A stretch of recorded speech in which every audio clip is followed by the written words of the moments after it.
বিসমিল্লাহির রহমানির রহিম। সালামু আলা মান ইত্তাবা'আল হুদা। আমি আমার বক্তব্যের আগে জাস্ট অ্যাপোলজি টু সবার কাছে যে আমি আসলে সবার বক্তব্য বাংলাতে শোনার পরে আমার লজ্জাই লাগতেছে যে আমি আমার বাংলা নাই দেখে আমার বক্তব্য ইংরেজিতে দিচ্ছি। সো আমি that's something I beg pardon of you, that আপনি forgive.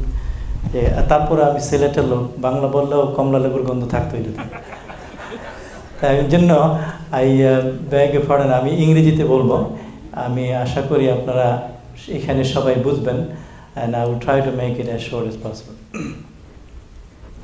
Allah subhanahu wa ta'ala made mention in the Quran, Surah Ar-Ra'd, chapter 13, ayah number 11. Inna Allah la yughayyiru ma biqawmin hatta yughayyiru ma bi anfusihim. وَإِذَا أَرَادَ اللَّهُ بِقَوْمٍ سُوءًا فَلَا مَرَادَ اللَّهُ وَمَا لَهُمْ مِنْ دُونِهِ مِنْ وَالٍ. Indeed, Allah will not change the condition of a people until they change what is in themselves. And when Allah intends misfortune for a people, there is none that can repel it. And nor have they a defender beside Allah subhanahu wa ta'ala. Distinguished panelists, honorable audience, members of the media, ladies and gentlemen. American Muslim Voice is a human rights organization organized by expatriates of Bangladesh. Our objective is to promote good governance and human rights in Bangladesh. We wish to motivate the expatriates of Bangladesh to meaningfully engage the government in power and political leadership to respect human rights of all citizens, implement system of governance and ethics which are transparent and accountable. We also wish to invite government officials, political leaders, academics, and members of civil societies with the aim to engage, encourage, and support in the efforts to implement changes within and to ascertain implementations of meaningful policies towards achieving human rights, judicial transparency for all citizens, and governance with full accountability.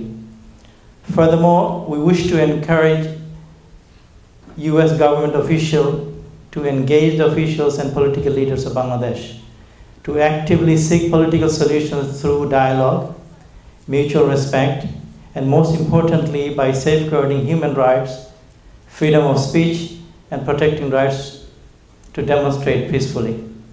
My dear respected audience, the space for civil discourse has been narrowed or has completely disappeared from the lives of people of Bangladesh. Too many lives have been lost. Opposition politicians, journalists, religious leaders, reporters, and editors have been tortured and put behind bars without credible reasons or a judicial due process. This is not unique under this current government. Previous governments under different parties and military rulers also had similar approach, perhaps with less vigor.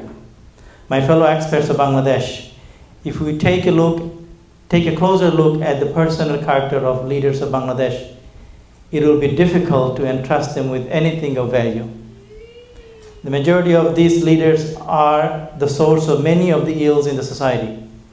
While Bangladesh has very robust intellectuals, honest and God-fearing individuals, unfortunately, these corrupt leaders have managed to keep the power within them time and again.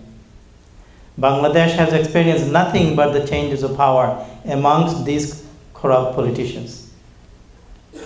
In the country's entire history, it seems like there are few profitable franchises in Bangladesh, and the only thing one needs to do to get rich quickly is to buy into one of these franchises. In the capitals of foreign countries, officials are well aware of the weaknesses in the characters of these corrupt leaders, and they take full advantage of it. Dear fellow Bangladeshis are indebted to the people of India for helping in the war of separation against West Pakistan. Bangladesh must maintain a good relationship with all its neighbors, especially India. There are varying opinions as to why India actively helped the then East Pakistan besides weakening its arch-rival Pakistan.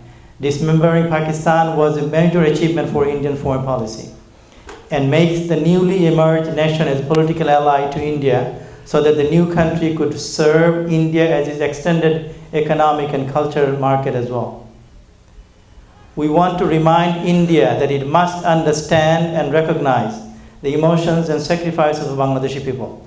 The lives and bloods of our Mukti Juddha will not go in vain.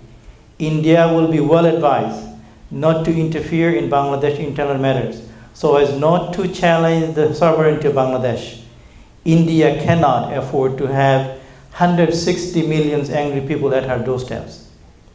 Fellow experts, members of American Muslim Voice are horrified at the current state of affairs as it exists in Bangladesh. International organizations like Human Rights Watch, Amnesty International, European Union, and the United States government and Odhikar have reported and raised serious concerns about the killings, lootings, kidnappings, vote riggings, and scapegoating. We strongly believe that there has been an active campaign to marginalize and ultimately eliminate the oppositions in Bangladesh. The constitution of any country is meant to limit government's power and to protect the rights of individuals.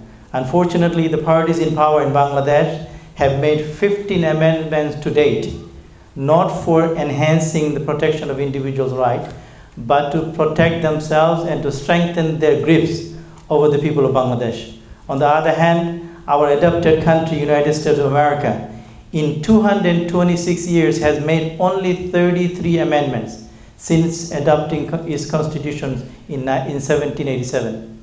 On behalf of American Muslim Voice, I appeal to the current and future political leaders of Bangladesh and want to take this opportunity to remind Prime Minister Sheikh Hasina and Bangladesh National Party's chairperson Begum Khalida Zia the responsibility as the esteemed and explicit leaders of both Bangladesh Awami League and Bangladesh Nationalist Party respectively to deal with all matters fairly and implement real democracy within your party and beyond. Get rid of corrupt practices and deals respectfully with opposition.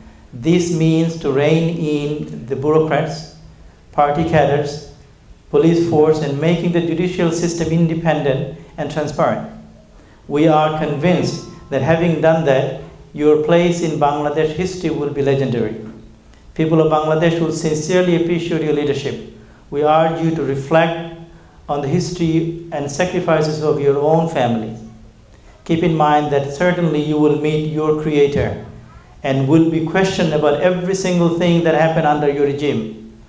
Allah subhanahu wa ta'ala says in Surah Nahl, Allah commands justice, the doing of good, and liberty to kith and kin, and He, Allah subhanahu wa ta'ala, forbids all shameful deeds and injustice and rebellion. He, Allah subhanahu wa ta'ala, instructs you that you may receive admonition.